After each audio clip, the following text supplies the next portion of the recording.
خواہشات نفس سے بچا کے رکھتا ہے تو جنت ہی اس کا ٹھکانہ بن جاتی ہے۔ اے مسلمانوں، آج کے دور میں مسلمانوں کو یا سارے لوگوں کو ایک ایسی ترقی کا سامنا ہے، ایسی ترقی دیکھ رہے ہیں جو ہر میدان میں ہمیں نظر آ رہے ہیں، جو جدید ہمیں جو ذرائع ابلاغ نظر آتے ہیں، جو جدید ٹیکنالوجی ہمیں نظر آتی ہے، ایک دوسرے سے رابطہ کرنا آسان ہو گیا ہے، راستے آسان ہو گئے ہیں، راستے مختصر ہو گئے ہیں، بڑے مختصر وقت میں بڑے بڑے کام ہو جاتے ہیں، بہت ساری فیسلٹیز مل گئی ہیں، اور مختلف سائٹس کے ذریعے، ویب سائٹس کے ذریعے انسان بہت سارے کام کر سکتا ہے۔ ٹیکنالوجی ہماری زندگی کا لازمی حصہ بن گئی ہے۔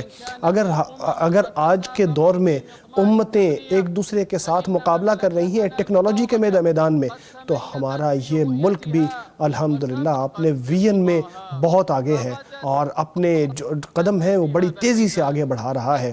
ان دنوں میں یہ ملک ٹیکنالوجی کو استعمال کر رہا ہے، اپنے ملک اور اپنی قوم کی فلاح و بہبود کے لیے اسے استعمال کر رہا ہے، یہاں تک کہ یہ ایسا نموذج یا ایسا آئیڈیل ملک بن گیا ہے کہ جس کی مثال دی جاتی ہے اور جو دوسروں کے لیے بہترین نمونہ ہے۔ ہمارا یہ ملک یہ ظاہر کر رہا ہے کہ جو ترقی ہے وہ اسلام کے مبادئ کے ساتھ ٹکراتا نہیں ہے، بلکہ یہ ساری ترقی اس کی بنیاد کے اوپر ہو سکتی ہے۔ یہ ترقی بھی کر رہا ہے مگر اپنی اصل جڑ سے جڑا ہوا بھی ہے، یہ آگے بھی بڑھ رہا ہے لیکن اپنے جو اصول ہیں ان کے اوپر قائم بھی ہے۔ یہ بہت بڑی نعمت ہے اللہ تبارک و تعالیٰ سے، یہ اللہ تبارک و تعالیٰ کی مہربانی ہے جس کے اوپر ہمیں لازمی طور پر اللہ کی حمد و ثنا بیان کرنی چاہیے اور اللہ کا شکر ادا کرنا چاہیے کہ اللہ نے ہمارے لیے یہ ذرائع آسان بنا دیے ہیں اور آسانی کے راستے ہمارے لیے کھول دیے ہیں، اور ہماری قیادت کو توفیق عطا فرمائی ہے کہ ان کو بڑھاتے جائیں اور ان کو ہماری خدمت کے لیے مسخر کریں۔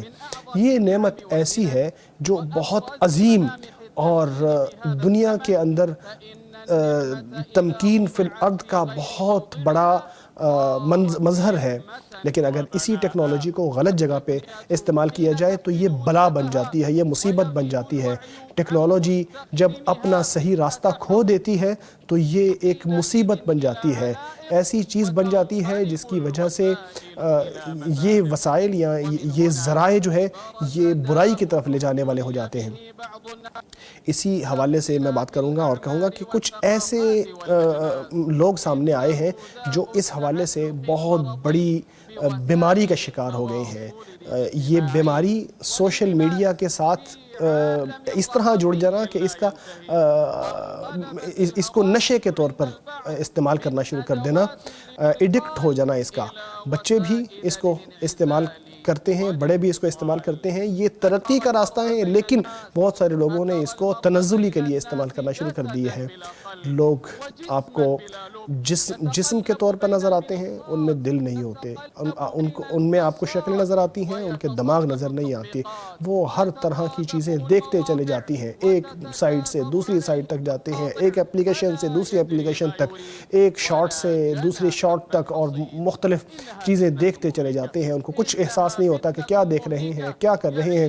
یہ ایسا بڑا فتنہ ہے کہ جسے دیکھ کر انسان بغیر کسی ہدف کے دائیں بائیں ہوتا رہتا ہے، بالکل یوں جیسے کوئی اندھا دائیں بائیں جاتا ہے، جیسے کوئی شخص اپنے راستے کو چھوڑ دیتا ہے۔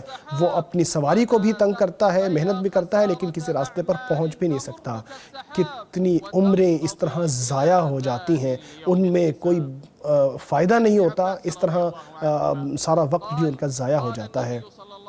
ابن عباس رضی اللہ تعالیٰ عنہ کی یہ بات یاد رکھنی چاہیے کہ آپ صلی اللہ علیہ وسلم نے فرمایا، دو نعمتیں ایسی ہیں کہ جن میں اکثر لوگ دھوکے کا شکار ہیں، ایک تو صحت ہے اور ایک فراغت ہے۔ ابن قیم علیہ رحمۃ اللہ اس حوالے سے فرماتے ہیں کہ وقت کو ضائع کرنا موت سے بڑی مصیبت ہے۔ کیونکہ موت تو دنیا سے آپ کو دور کر دیتا ہے، اس کے بعد آپ کا وقت ضائع نہیں ہوتا، لیکن جو وقت کو ضائع کرنا ہے اس کے ساتھ انسان آخرت سے اور اللہ سے تعلق سے محروم ہو جاتا ہے۔ آپ کا نفس اگر اللہ کی فرمانبرداری میں مشغول نہیں ہوگا تو پھر وہ برائیوں میں ضرور خود بخود لگ جائے گا۔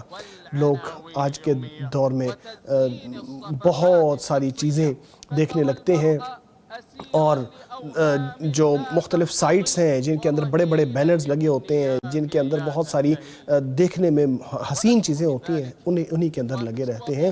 اس سے بھی بری چیز ایک اور ہے کہ بہت سارے لوگ ایسے ہیں کہ جو دوسروں کی زندگی کو دیکھتے رہتے ہیں اور اپنی زندگی کو بھول جاتے ہیں۔ صبح و شام ان کا یہی کام ہوتا ہے کہ یہ دیکھیں اس نے کیا کیا ہے، یہ کیسے اٹھا ہے، یہ کیسے سویا ہے۔